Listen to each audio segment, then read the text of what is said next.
It's math time, everybody! Are we ready for the syncquation of the day? All right! What do you get when you add 1 minute and 24 seconds of previously ons to 24 seconds of logos? That's right, kids! Sins! Knock it off. I get that these guys are assholes, but you tell me that this literal child abuse didn't give you all of the uncomfortable winces, and I will call you a liar. Or the police. It's right on the galaxy's edge of being too fan servicey, but these two are hilarious together, and I can't help but remove a sin for this, ironically, on-target gag. Any update yet? Considering the kill-to-death ratio of your typical stormtrooper, I'm not sure why these guys are in such a hurry to end their rather cushy collect Moff Gideon's lunch and enjoy the view assignment. You just killed an officer for interrupting him. I understand killing a trooper or two to make a point and flex your power, but at some point it just seems wasteful. If the Empire is gone, aren't stormtroopers in limited supply? Maybe just render a few of them unconscious to make your point? Resource management is important. The last thing that you want is to give Gideon a bag and have him open it up and find whatever is left. Okay, look. Yeah, but you're now robbing us of the opportunity for these guys to get into a weekend at Giddy's situation with a dead Grogu. A pet? Ow! Star Wars continues to prove just how useless Stormtrooper armor is. He's wearing thick gloves, and yet Grogu's tiny teeth were somehow powerful enough to hurt his fingers.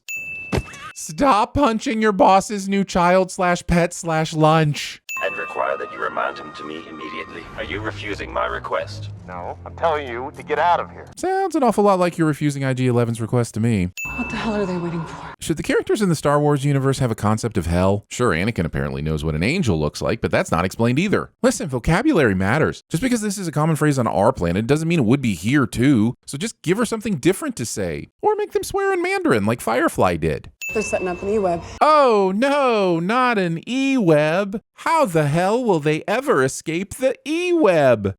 The f*** is an E-web? It's over. Grief Karga goes all Hudson from Aliens on us, and if this weapon is that powerful, I suppose he has a point. I mean, there's no way Moff Gideon would do something outrageous like give them an entire day before. I will give you until nightfall. Moffer, f***er. I found the sewer vent. Why would you have a vent to a sewer directly behind a bench where people would sit and drink? I have a hard time believing anyone would sit in a bar that smells like a sewer. What do you think you are? New York City? Blow it.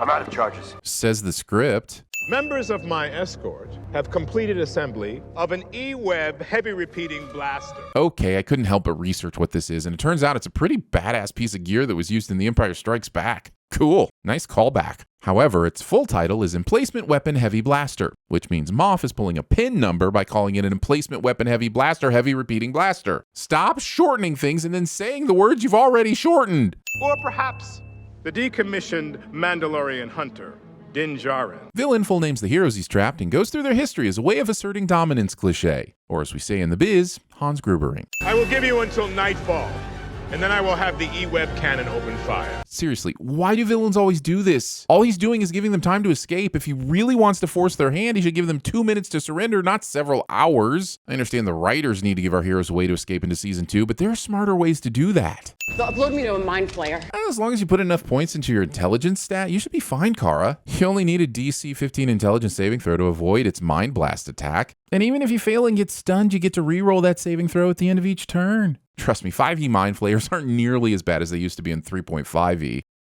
Or that's what some nerd told me. Yeah, fucking nerds, am I right? It's Moff Gideon. No. Moff Gideon was executed for war crimes. How do these pretty regular looking stormtroopers talk about Moff Gideon as if he's the poster Sith for what's left of the Empire? But Mando revealing his identity comes as a huge shock to Kara and Karga. Mandalorian isn't a race. It's a creed. Roll Huh. Sorry about that, everyone. That really felt like a roll commercials moment. I guess I'll just send it for breaking the fourth wall, because if there wasn't a helmet in the way, Pedro Pascal would be staring directly into the camera for that line. This flashback's position of civilians being killed goes on for all of the sometime. We get it. The Empire sucks. Sheesh. Uh-oh. If Twister taught me anything, it's that when a kid is put in a basement, the father's going to die. I'm starting to get the feeling Din's parents aren't walking away from this one. And for clarity, I meant the movie Twister, not the game. Although, come to think of it, the game would work too.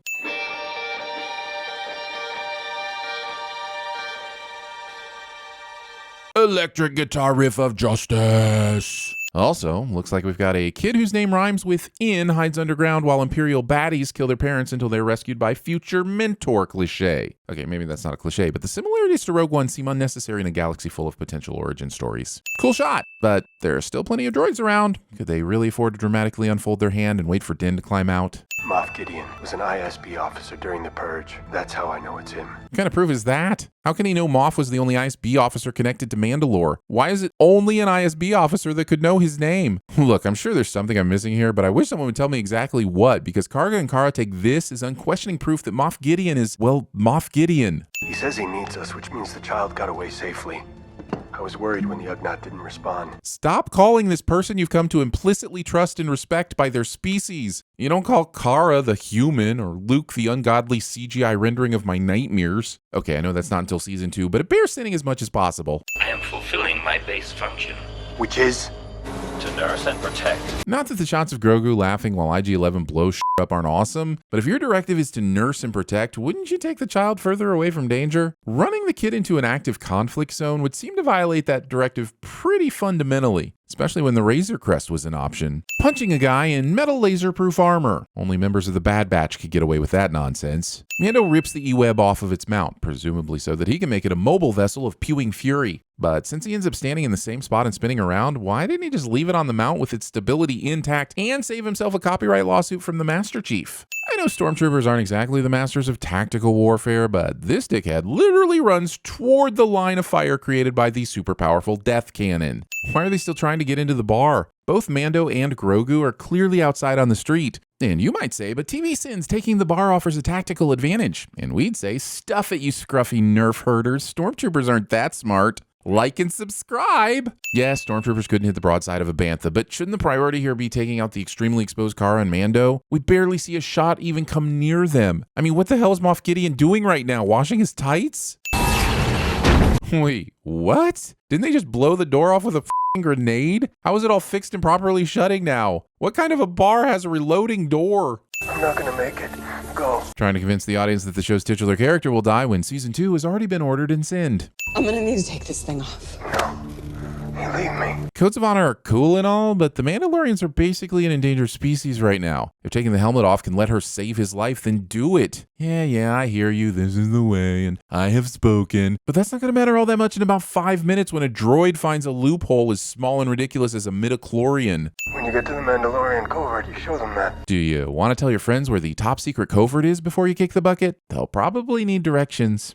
Guys, we want to make sure the stormtrooper looks different because they have a flamethrower and shit. Any suggestions? How about some unsettling red paint that makes it look like the skin of his helmet is being pulled back to reveal a fleshy undermaw? Ugh, that's gross, and it doesn't say flame trooper to me. I love it! Let me have a warrior's death. We just saw Grogu use force healing powers in the last episode to save Grief Kargas, so why can't they do the same thing for Din here? Is someone saving their force powers for a more dramatic scene? Are they? I bet they are. I bet they are. I won't leave you. She will. At this point, we've had so many Deus Groguganas that it's hard to buy into the stakes of these near-death situations. It's especially baffling when you realize that a matter of hours ago, Grogu chose not to use their powers to save Queel, a character we like more than at least 50% of the people in this room. No living thing has seen me without my helmet since I swore the creed. I am not a living thing.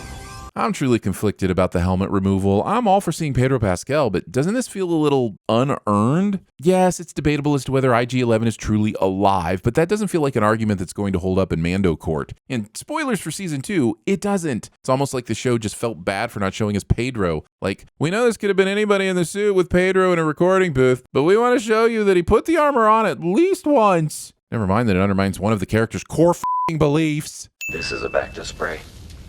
It will heal you in a matter of hours. Bacta spray? Bacta spray? That comes in a spray form? Every time we've seen it used, Bacta is kept in a tank and the character has to be submerged to benefit from its miraculous healing properties. Someone should tell Boba Fett so he doesn't waste half of his series just napping in a fishbowl dreaming of electric exposition. Also, you're only mentioning this now? This asshole listened to Kara and Mando argue instead of saying, I've managed to bottle the essence of plot convenience and can fix whatever we need to fix, so there's really no need to get all emotional and Also, episode 2, Attack of the Also. If the Bacta spray is that powerful, why did you need to remove the f***ing helmet? Just spray that shit under there and leave the man with his honor. I can stand. I'll try to find tracks.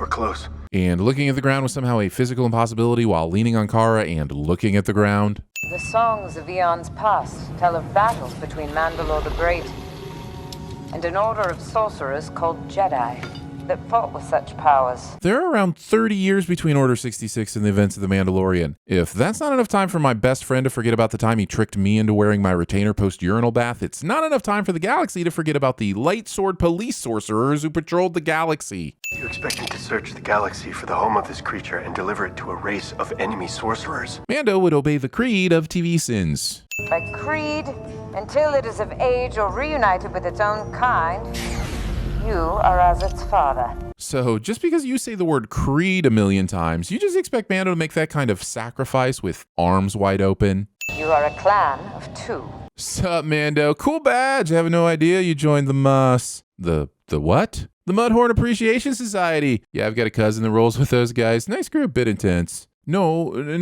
This is my signet to show. Ah, damn it. IG, please guard the outer hallway. Kudos for saying please, but does IG just take orders from anybody? Until you know it, it will not listen to your commands. What is it, a Pokemon? You're telling me this jetpack can disobey its user? Funny how none of the other Mandalorians in the Siege of Mandalore episodes of Clone Wars seem to have rebellious jetpacks. Or at least that's what some nerd told me. Hey, Chad, toss me a cold one while I fix this car and I can't do it. I'm the nerd. Restock your munitions. Did Mando level up or something? He gets a new outfit detail, a new weapon, and a complete refill of ammo. Is the show going to auto-save because the big boss fight's coming up? IG, carry this for Din Djarin. Oh, so now we're just calling him Din Djarin whenever and in front of whoever the we want. How will Mando ever be able to identify future Moffs who happen to be hunting him down? I'd say it's pretty embarrassing to lose to a person fighting with a hammer when you outnumber them and have guns, but all y'all lost to teddy bears on the moon of Endor. The Stormtrooper bar continues to plummet, and we will not stop saying that they are still the Empire's weapon of choice. This is the lava river. Unnecessary observations. At some point during the Star Wars holiday special, I said the fact that nobody ever thought to engineer poor R2-D2 legs and arms. Upon reflection, I would like to take that sin back and transfer it to this nightmare fuel. I don't suppose anybody here speaks droid. Nope, not a single person. Hey, IG, can you think of anyone in the boat that speaks droid? No, me neither. Quite the puzzle. I will eliminate the enemy, and you will escape. You don't have that kind of firepower, pal.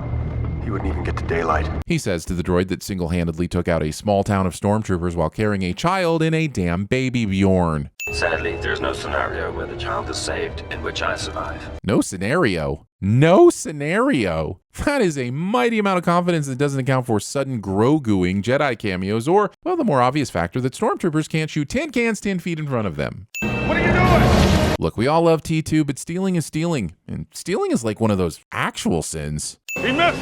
He won't next time. He still wants Grogu alive, and you're holding the child, so yeah, he'll continue missing. Come on, baby. Do the magic hand thing. Kids. This is forcing badass. Let's go! But also, this works. Shields are a thing in the Star Wars universe, right? Like, we've definitely seen them before. So why don't TIE fighters have them? And don't give me some shit about it being too expensive or cumbersome. If the Rebellion can afford them and fit them on X-Wings, the Empire should have zero issues doing the same. Moff Gideon survives this. Well, would you look at that? The jetpack is still obeying commands. I'm starting to think that the nice lady with the murder hammers was full of shit. Aw, yeah, more ship porn. I love the Razor Crest. I hope it sticks around for a long time to come. He has a f***ing light/dark/saber/sword thing? Why the f*** is he only busting this out now? In fact, why is the show only busting this out now? It's as if they've been saving it for some big end-of-season sting. Oh. No one cared who I was till I put on the mask. What did we learn, Palmer? I don't know, sir. I don't know either. I guess we learned not to do it again. Yes, sir. I'm if I know what we did. Yes, sir. It's hard to say. Jesus Christ, that's Jason Bourne. Identify yourself. Drop it. Dead or alive, you are coming with me. God. Due to the Nakatomi Corporation's legacy of greed around the globe, they are about to be taught a lesson in the real use of power. You will be witnesses. Hey! It's Enrico Palazzo! If I pull that off, will you die? It would be extremely painful. You're a big guy. For you. Well, I don't believe it. It's Henry Bascom, my next-door neighbor. He's had enough of being a space ghost. I am not a living thing. Bureaucrat Conrad, you are technically correct. The best kind of correct. What the sh**? That wasn't flying. That was falling with style.